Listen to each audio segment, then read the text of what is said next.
Senator Payman. Thank you, Deputy President. I too rise to take note of the explanation or non-explanation. Senator Bragg has been seeking the modelling of the 5% deposit scheme since August of last year, and the government still won't give it up, but I commend Senator Bragg's persistence. At least in his case, he's got a response, or somewhat of a response.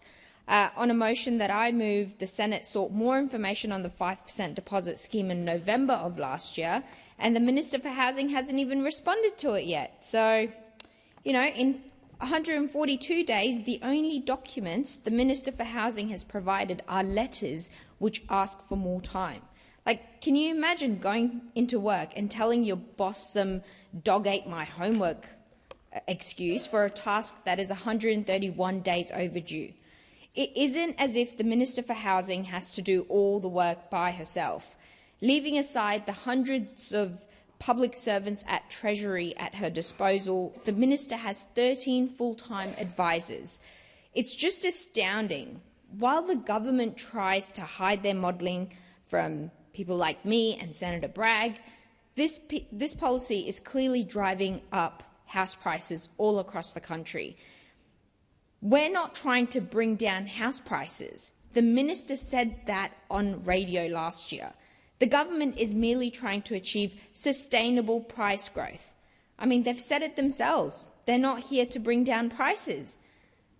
Now, let's get this straight. This government implemented the 5% deposit policy, which it knew would increase house prices. It did not believe house prices were increasing fast enough to be sustainable. In January, it was reported that the median price of a house in Perth had more than doubled since 2019. This government looks at that and says, that can't be sustainable. Prices need to be growing even faster, so let's add more fuel to the fire.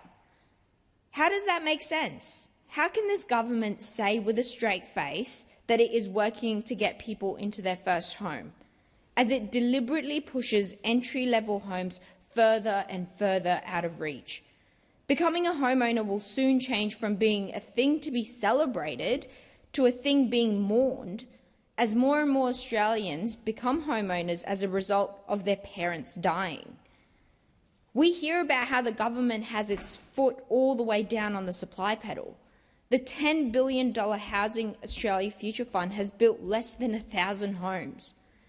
If Australians are going to see serious changes to housing affordability, then this upcoming budget in May must make bold changes that go to the heart of the housing crisis. Negative gearing and the capital gains tax discounts right on top of that list.